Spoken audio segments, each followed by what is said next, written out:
As a woman, how would you like to decrease your risk of heart attack in half? How about osteoporosis and bone fractures, also decreased in half? How about Alzheimer's and dementia, decreased by 64%? You can do this with hormone replacement therapy.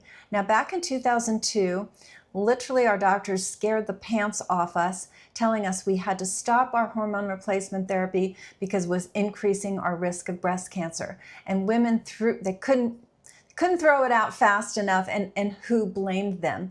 Now, myself, my clinic, we continued to prescribe hormones. We knew that we knew there was faulty data, and I'm not saying that to brag. It just was pretty obvious that the data was faulty based on how they did the study, and this was the Women's Health Initiative. But the key here is that they said it was increasing your risk of breast cancer, increasing your risk of stroke, when the opposite is true. And a lot of it had to do with the type of hormone that they were using. It wasn't a completely natural hormone, especially the progesterone. And you can literally get 180-degree opposite effects of progesterone, whether it's the synthetic or the natural form. So that was number one. Number two, they took an older female population, and it can be very hard to distinguish things like heart disease, stroke, breast cancer when these conditions increase in older women. So instead of taking women around the time of perimenopause and menopause, which is typically anywhere from late 40s to mid 50s, they took a group of women who were 63 plus years old. So the waters really got muddied. Now, there's been, it's a bit scientific, but there's a lot of lay language in there as well, and that is Dr. Marty Makary, the recent new commissioner in the FDA, did a roundtable. The FDA did a roundtable, I should say. He attended, and there was probably 12 clinicians there who really spell out the problem. But Dr. Marty Makary, several years ago, actually published a book, and I'm sorry, I don't know the name, you can look it up, but he spoke to the lead researcher, and he said, I've really delved into the findings of the Women's Health Initiative to the point where you are the one who stopped the Women's Health Initiative study because of this supposed increased risk of breast cancer, and I don't see it. So he just said, I don't see it. Can you show me what I missed that was statistically significant, that's the key point, that really showed that there was an increased risk for women dying of breast cancer?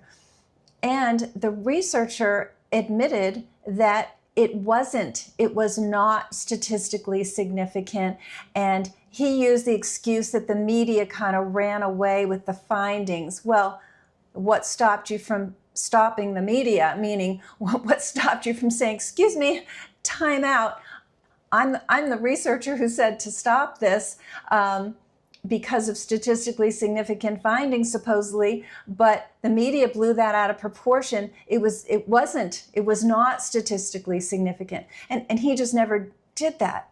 So for the last 23 years, what's the number? 50 million women were never offered HRT, and actually it's been proven millions of women have died from heart disease. Now, the bone fractures, if you're not aware, if a woman falls and breaks a hip, in the first year, she has a 30% chance of dying. So it is not a light matter for a menopausal woman to have typically it's the hip fracture. And when that occurs, yeah, as I said, 30% chance of dying.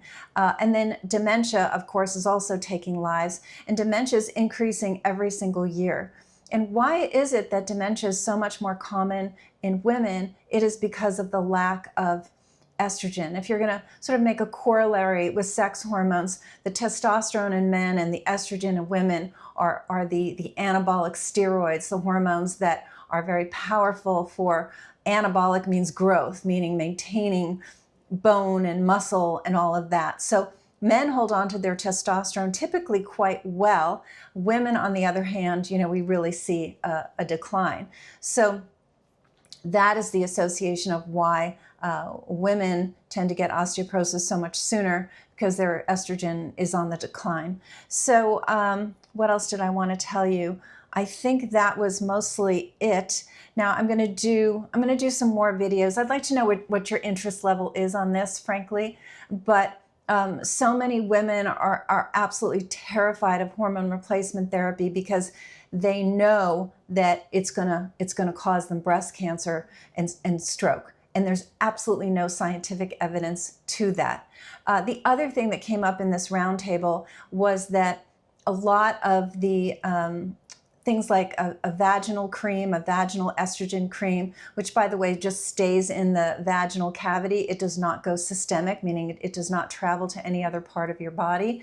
It has a lot of these drugs, whether it's progesterone, estrogen, the creams, they have a black box warning, which is stating these falsehoods. So scaring women. So even if a woman is talked into, it's like, okay, no, it's fine. The research has now been refuted. What these doctors at the FDA roundtable were begging Dr. McCary, the new commissioner, to say, please, for the love of you-know-what, take these black box warnings off these completely safe medications because women are too scared to take them, and it's literally putting lives at risk. So I really wanted to get that out there. This is something I used to lecture on way back in the day when the Women's Health Initiative was still going, and it was pretty clear from my end of the medical community what was wrong with these studies. It was very clear to us. So it's not like,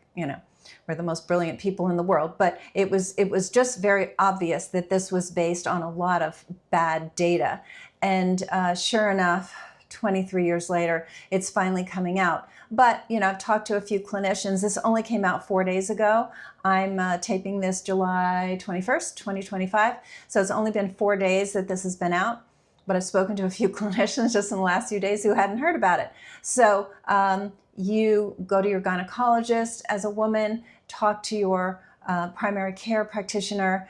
They need to know about this. And just because the black box warning is still on there, they need to know the truth that has come out. And the actual researcher himself stated that it was not statistically significant. So avail yourself of this if you can. There are some women who should not take hormone replacement therapy. That is true. But for the vast, vast, vast majority of women, protecting your heart, your bones, and your brain is such a wonderful thing to do. So I hope you enjoyed this information, found it informative. If you did, give it a thumbs up. Consider subscribing to the channel. I'm trying to increase my subscribers so that more people can avail themselves of this information. And I love your comments. I answer all of them, and I look forward to hearing from you.